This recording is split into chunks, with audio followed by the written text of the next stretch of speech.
Hello guys, तो मैं आप लोग के सामने लेके आ गया हूँ हंटर एक्स हंटर का एक नया एपिसोड नंबर 63, जिसे मैं हिंदी में एक्सप्लेन करने वाला हूँ। तो जो लोग भी मेरे चैनल पर नए हैं तो प्लीज़ मेरे चैनल को सब्सक्राइब करें और बेल आइकन को भी प्रेस करें। मेरा एक इंस्टाग्राम पेज है तो उसे भी जाके फॉलो कर लीजिए, लिंक इन डिस्क्रिप्शन। तो वीडियो को ज़्यादा लंबा ना खींचते हुए सीधे इंट्रो पे चलते, तो let's start the intro.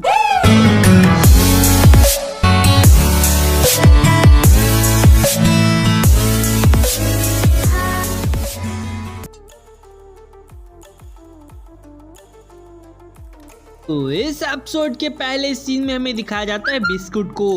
Actual में ये लड़की का नाम होता है बिस्कुट। यहाँ पास से वो बोलती है कि मेरे साथ ज़्यादा फॉर्मेलिटी अदा करने की ज़्यादा ज़रूरत नहीं है। यहाँ पास से वो बोलती है कि अब से मैं तुम्हारी मास्टर। जिसके बाद किलुआ बोलता है कि हमें मास्टर की ज़रूरत नहीं है क्योंकि हमारे पास ऑलरेडी एक मास्टर है।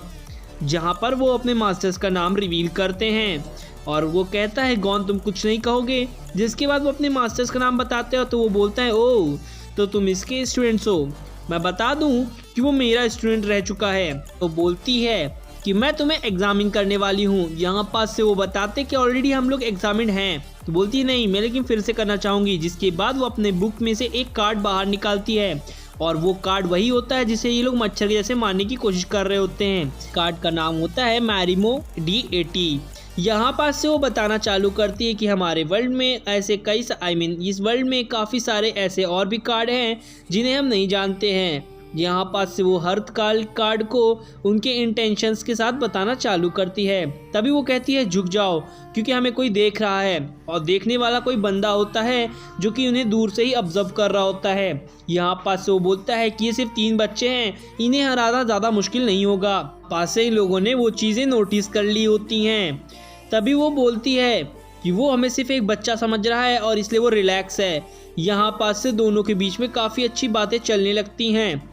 तभी वो बोलता है कि हमें कोई भी तरह के आदमी की सेंस नहीं हो रही है, लेकिन तुम्हें कैसे हो गई। वो कहती है सुन रे बॉय ब्राइट, यहाँ पास से तुम्हारी हिम्मत कैसे हुई ऐसे क्वेश्चन पूछने की, अगर तुम एक हंटर हो तो। जिसके बाद वो बताना चालू करती है कि हमारे पीछे जो है वो जेत्सु तरह के इनका यूज़ करता है। यहाँ पास से वो बोल ही रही होती है कि किलुआ उसे अंट संट बोल देता है।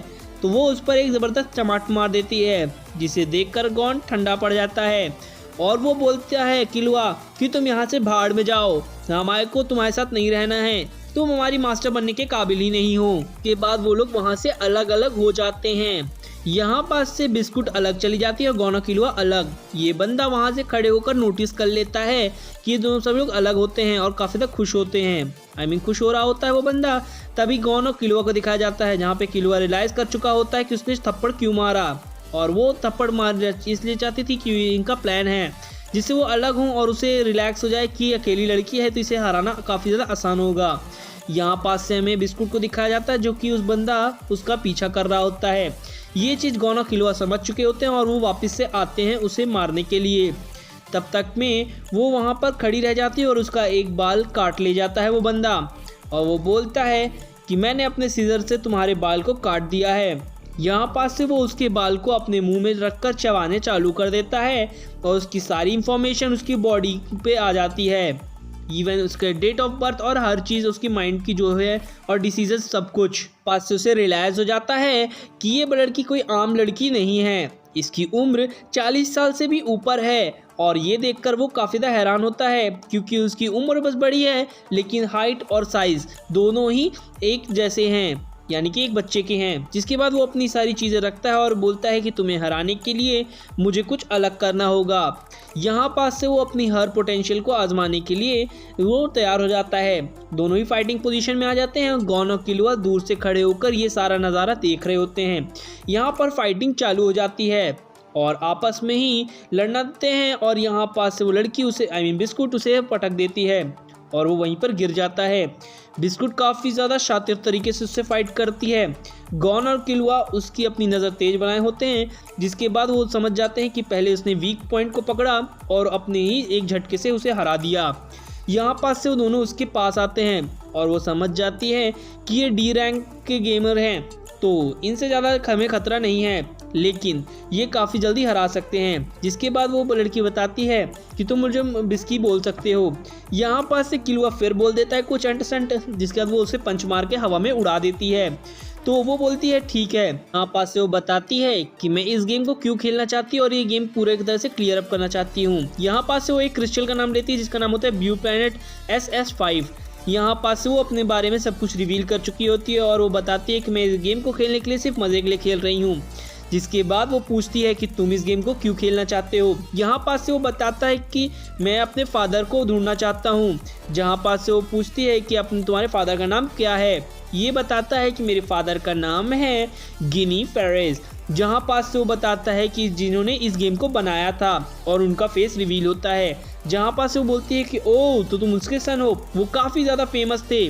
यहाँ पास से वो बोलती है कि ठीक है मैं तुम्हें ट्रेनिंग देने को तैयार हूँ। जिसके बाद गॉन हाथ उठाता है, भी वो बंदा उठ पड़ता है। वो लड़की बोलती है कि अपने सारे कार्ड्स मेरे हवाले कर दो। यहाँ पास से वो बोलता है कि ठीक है मैं कर दूंगा और यहाँ से चला भी जाऊंगा, लेकिन मुझे इन बच्चों से फाइट करनी है। यहाँ पास से वो बोलती है कि मैं तुम्हें ख़त्म कर दो सकती हूँ, तुम्हें तो ये पता ही होगा। वो बोलती है कि मुझे कोई वो बंदा बोलता है मुझे कोई फ़र्क नहीं पड़ता, बस मुझे इन दोनों बच्चों से लड़ना है इस रूल को ब्रेक करते हुए। अगर तुम हारे तो तुम इसे ख़त्म कर सकते हो। जिसके बाद वो बोलती है ठीक है। यहाँ पास से गेम चालू हो जाता है और बिस्कुट बोलती है तो ठीक है फाइट। यहाँ पास से वो किनारे बैठ जाती है और फाइट का मज़ा लेती है। ये बंदा वहाँ पर ज़्यादा शांति से बैठा होता है और कहता है कि ठीक है अब फाइट स्टार्ट करते हैं। तभी किलुआ आता है और उस पर पंच मारने की कोशिश करता है, लेकिन वो इतनी स्पीड से अपने हमले करता है कि किलुआ उसके तक पहुँच भी नहीं पाता, लेकिन उसके गाल पर एक कट लग जाता है। यहाँ पास से वो फिर से शांति से झुककर बैठ जाता है और वेट करता है फिर से हमले का। जिसके बाद गॉन उस पर हमला करता है, लेकिन गॉन काफ़ी मुश्किल से बच पाता है। यहाँ पास से वो बोलता है कि उसने हमारे ऊपर नज़र बना के रखी है तो हमें कोई प्लान चाहिए। यहाँ पास से वो बोलता है कि ठीक है कोई भी तुम प्लान बना लो, मुझे फ़र्क नहीं पड़ता। गॉन जाता है और पूरे पत्थर को तोड़ देता है।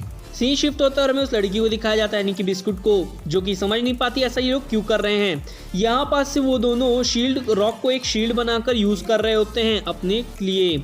यहाँ पास से वो बोलते हैं कि ये बच्चे काफ़ी ज़्यादा धीमी तरीके से लड़ाई कर रहे हैं, अगर ये ऐसे ही लड़ते रहे तो तकरीबन इन्हें 7 दिन लग जाएंगे। एक्चुअल में ये लोग का प्लान होता है और वो काफ़ी नज़दीक से उसके सीजर से बच पा रहे होते हैं। ये बंदा उसे देखकर काफ़ी ज़्यादा हैरान होता है क्योंकि वो उसके लिए काफ़ी ज़्यादा तेज़ होते हैं। वो लड़की बोलती है कि तुम सही कर रहे हो। यहाँ पास से फाइटिंग काफ़ी अच्छा मोड़ ले लेती है और काफ़ी भयानक तरीके से फाइटिंग चालू हो जाती है, जहाँ पास से गॉन किलुआ दोनों ही बहुत मुश्किल से बच पा रहे होते हैं। यहाँ पास से उन दोनों को दिखाया जाता है जो कि उसके सामने पत्थर लेकर खड़े होते हैं और वो बोलते हैं कि इसकी पावर्स काफ़ी ज़्यादा तेज़ हैं। लड़की समझ जाती है कि ये सिर्फ इसे थका रहे हैं और थकाने के बाद वो अपना पंच करेंगे। लेकिन यहाँ पे गॉन को दिखाया जाता है जो कि एक काफ़ी अच्छी तरीके से पोटेंशियल का बंदा होता है, और किलुआ भी। ये देखकर वो लड़की फिदा हो जाती है उन पर और कहती है कि मैं अपना हार्ट इनके ऊपर गवा बैठी लगता है।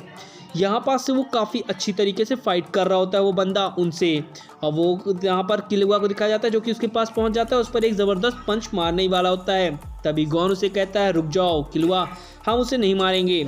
यहाँ पास से वो बोलता है कि ठीक है, तुमने मुझे रोका क्यों, पहले मुझे ये बताओ। यहाँ पास से वो बोलता है कि सिर्फ मैं ही इसे हराना चाहता हूँ और हम दोनों ही एबल हैं, इसे हराने के लिए तो हमें कुछ ज़्यादा ही अपनी स्ट्रेंथ का यूज़ करना चाहिए। यहाँ पास से वो बोलता है बंदा कि तुम गलती कर रहे हो, अब मैं तुम्हें ख़त्म कर दूंगा अपने कुछ हमलों से। यहाँ पास से वो बोलते हैं ठीक है हमें कुछ रेस्ट करना चाहिए। जिसके बाद वो बंदा आराम से रेस्ट करता है। जैसे ही कुछ मूवमेंट लेता है वो बंदा तो दोनों ही फ्लाइट के लिए रेडी हो जाते हैं। यहाँ पास से वो बोलते हैं कि ये दोनों बेवकूफ़ कर क्या रहे हैं, यहाँ पर ये करना क्या चाहते हैं, मुझे कुछ समझ नहीं आ रहा।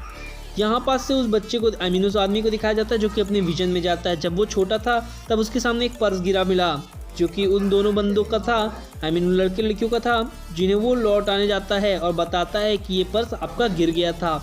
जिसके बाद वो लोग गुस्से में आते हैं और उसे पीट देते हैं। जिसके बाद अगली सुबह हो जाती है और वो लड़की बोलती है बिस्कुट बोलती है डे 2। यहाँ पास से फिर से फाइटिंग चालू हो जाती है डे 2 के लिए।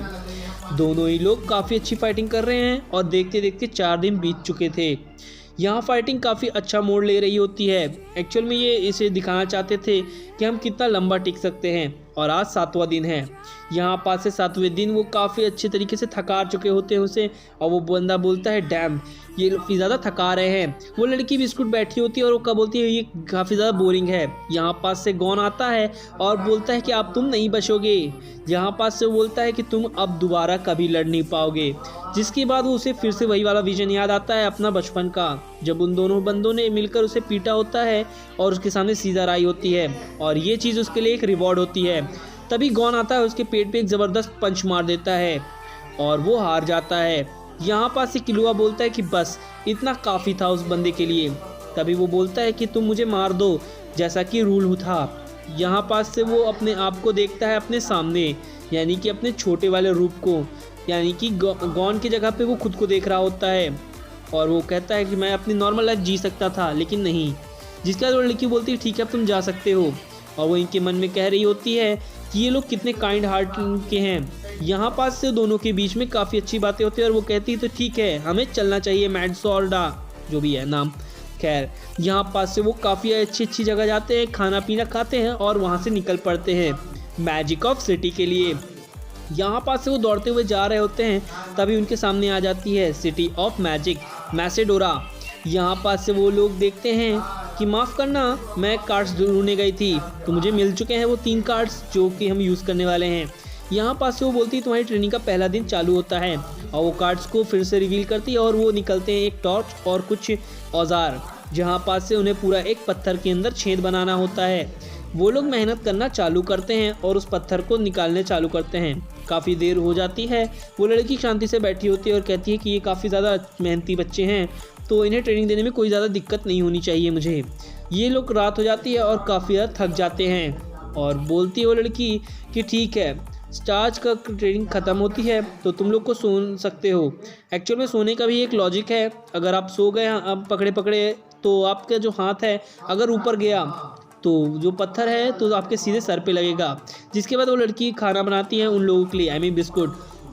गॉन को दिखाया जाता है जो सोने की वजह से उसके ऊपर सर पे काफ़ी बार पत्थर गिर चुके थे। यहाँ पास से रात फिर से चालू हो जाती है, तभी किलुआ बोलता है कि तुम ठीक हो ना गॉन। वो बोलता है हाँ मैं ठीक हूँ। यहाँ पास से हमें डे 2 दिखाया जाता है, जहाँ पास से गॉन बोलता है कि अगर हम अपनी ताकत को इस डिगिंग के लिए यूज़ करेंगे, यानी कि इस औजार में भी अगर हम डाल दें अपनी ऑरा तो शायद ये ज़्यादा तेज़ होगा। यहाँ पास से वो लड़की ये चीज़ समझ जाती है कि अब रॉक काफ़ी सॉफ्ट तरीके से घुस रहा है औजार अपना, यानी कि ये लोग काफ़ी अच्छा सीख रहे हैं और अपने 10 का अच्छा यूज़ कर पा रहे हैं।